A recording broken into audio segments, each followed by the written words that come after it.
Holy crap, that is hot. Well, job number 2's kind of a bust. The sun cut the grass better than I could today over here. It's all brown, so it's like I don't want to cut it. And oh, that's a nice truck.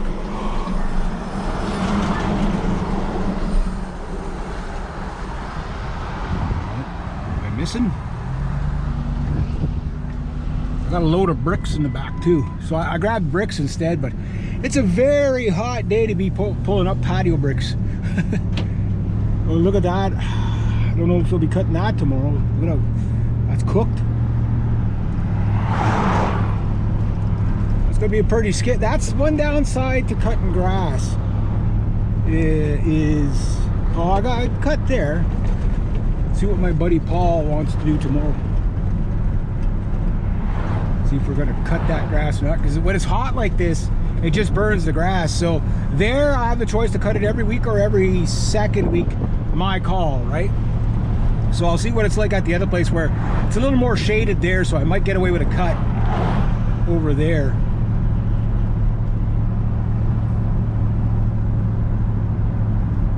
Who's that one?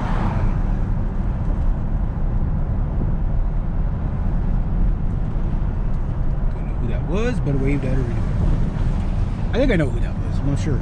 About 100% sure who that was. Around here, I pretty much know everybody. Or know who knows that person. If I don't know that person, I know who knows that person. So I wave at everybody anyway, regardless. So I got about 500-600 pounds of bricks in the back of my truck. These patio bricks, they're interlocking bricks. And normally I'd be taking something like this to the Eco Center, but these are perfect bricks, so I'm either A, going to try to sell them. Oh, I thought that was Gerald. It's not Gerald. Okay, oops. Well, make a new friend waving anyway. So what I did was I grabbed the bricks, and if we don't use them in the garage, I have a few little other ideas. But you know, these bricks, they seem to be anywhere between $1 and $5 a piece, right? So I'm thinking even if I sell them half price as new, I'm getting paid to take them out of there. It's just I'm not going to take them all out in one day. You know, a couple of tons of bricks there, right? So, and even though I do scrap metal with the truck, you know, bricks like that do tend to slide around on corners like this. So I am just soaked, guys. I'm 20 minutes pulling up those bricks and I'm like drenched.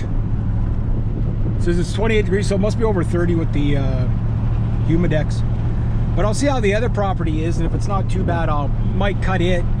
But if I don't cut it, I can rake for the next couple hours, so at least I can make up my money there. So there, it's like, okay, well, normally I try to do 2 hours there, but if I don't cut the grass, and I couldn't find the rake, so there's not a lot of raking to do there. I already raked it out last week, so it's like, but the other place, there's probably 3 weeks of just raking. You know, I can keep myself busy there. So I try to do projects like when you work for yourself, okay, and you have a client and you want to keep that client not only happy but boasting about you. Sometimes you take liberties. Most of the time, do not take liberties unless you know it's something that your client, it's a no-brainer, they want it done, right? But you don't know that till you know your clients, right? And this is one of those things where these people will ask the most minimal of me to just cut the grass and whatever. But if I offer to do something, they're always like, yeah, if you want to do that too, right? So one of the big things is raking. And raking is always safe, and I'll tell you why. Because when you rake stuff, unless there's mulch down, there's really no indicator not to rake, right?